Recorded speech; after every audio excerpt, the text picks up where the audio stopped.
दोस्तों, जय गुरुदेव, जय माँ गायत्री की, जय माँ बगलामुखी की। मेरे हर वीडियो के माध्यम से मैं आपको कुछ न कुछ बताना चाहता हूँ, चाहे वो मंत्रों के विषय में हो या फिर साधना के विषय में, क्योंकि मेरा खुद का जो बाकी का जीवन है वो साधना करते हुए बीतेगा। क्योंकि मैंने खुद ने बहुत टाइम इधर उधर की बातों में, सांसारिक चीज़ों में वेस्ट किया है। लेकिन अगर अपने जीवन का उपयोग सही विचारों के साथ सही दिशा में किया जाए तो आपके प्रगति के द्वार खुल सकते हैं। कुछ लोग सोचते हैं कि मैंने तो बहुत गलत काम किए हैं या कर दिए हैं, अब तो मैं कभी सुधर नहीं सकता हूँ और कभी आत्म कल्याण नहीं कर सकता हूँ या भगवान के मंत्रों का जाप नहीं कर सकता हूँ। लेकिन उनकी ये धारणाएं बिल्कुल गलत है, क्योंकि आज तक आपने जो भी पाप, गलती या XYZ कुछ भी गलत कार्य किया हो, कोई दिक्कत नहीं है। लेकिन जिस दिन से आपने मन में यह सोच लिया कि बस आज के बाद जीवन में सब अच्छा करूँगा और कोई गलत कार्य नहीं करूँगा, किसी को धोखा नहीं दूँगा, ईमानदारी से कमाकर अपना जीवन यापन करूँगा, अपने जीवन में एक आदर्श बनाऊँगा और उस पर चलूँगा, आप अपने नहीं विश्वास नहीं करेंगे, पर उसी वक्त भगवान आपकी भावनाओं को समझ जाते हैं। और गीता में श्री कृष्ण जी ने भी तो कहा है, जो मेरी शरण में आ जाए मैं उसे हर बंधन से मुक्त कर दूंगा। तो बस आप भी फैसला कर लीजिए और अपना जो बाकी का जीवन बचा है उसमें साधना उपासना का क्रम अपनाकर अपने लक्ष्य की तरफ आगे बढ़िए। मैंने भी तो यही किया था, फैसला कर लिया कि बस गायत्री साधना करना और सत्कर्म करना, बस ये मेरे जीवन का लक्ष्य है। और वैसे भी हम जो सत्कर्म करते हैं वही हमारे साथ मरने के बाद ऊपर जाते हैं। न गाड़ी जाती है, न बंगला, न पुत्र, न पत्नी, न जमीन, फिर भी लोग तेरी मेरी कर कर मर जाते हैं। मैं तो सिर्फ ये बात सीखा हूँ अपने जीवन से कि सत्कर्म ही करने चाहिए। मैं आपको एक सच्ची बात बताऊँ, कोई भी इंसान हो, चाहे अच्छा हो या बुरा, लेकिन एक उसके अंदर बुरी सोच आ गई तो वो कभी भी धोखा दे सकता है।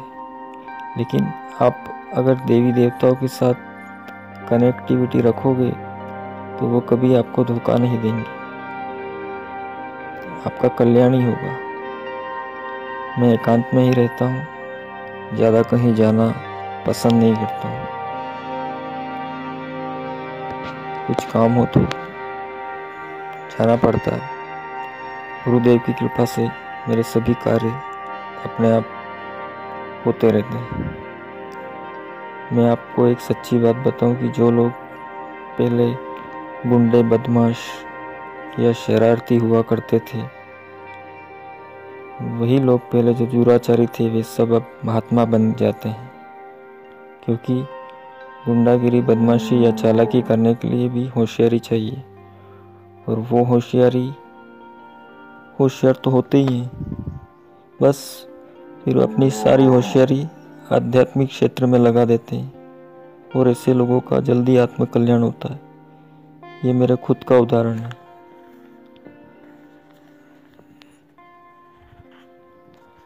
दोस्तों, जो भी व्यक्ति खराब होता है वो आपने अक्सर देखा होगा कि बहुत शांति से, ठाट बाट से जीता है और उसको कोई भी प्रॉब्लम नहीं होती है लाइफ में, आराम से जीता है।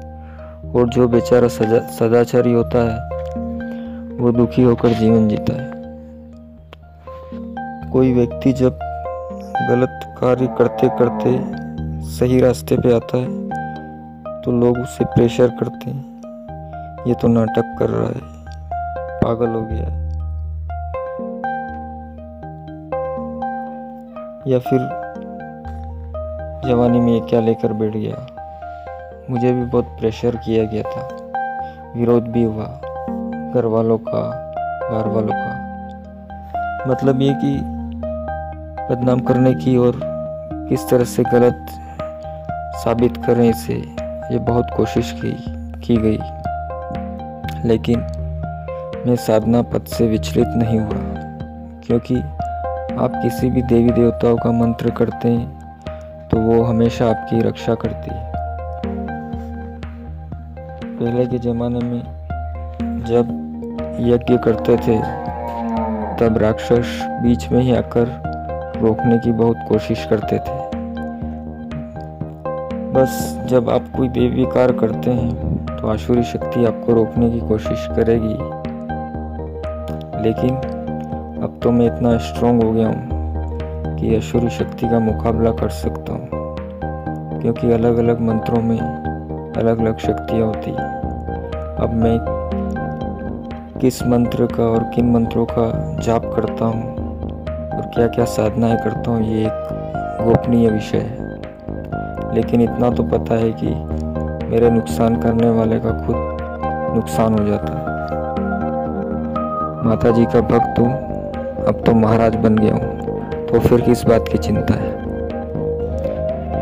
अभी थोड़े दिन पहले सुशांत सिंह राजपूत ने आत्महत्या कर ली और कहते हैं कि उसके ऊपर बॉलीवुड वालों का या कोई और अन्य प्रेशर था। दोस्तों, मैं आपको यहाँ पर एक बात बता दूँ, मेरे इस 6-7 साल के आध्यात्मिक सफ़र में मेरे ऊपर भी बहुत प्रेशर आया, मेरे ऊपर भी बहुत आरोप लगे और मुझे अंदर से एकदम तोड़ने की कोशिश की गई, चाहे वो घर वाले हो या बाहर वाले। लेकिन साधना उपासना का कर्म जारी था, इसलिए इन मुसीबतों से अपने आप को सेफ रखा हुआ है, वरना तो मेरे अपनों ने ही मुझे कब से मार दिया था। यही साधना की ताकत है, आपका मनोबल मजबूत बनाती है। बस आज मैं इतना ही कहना चाहता हूँ। जय गुरुदेव।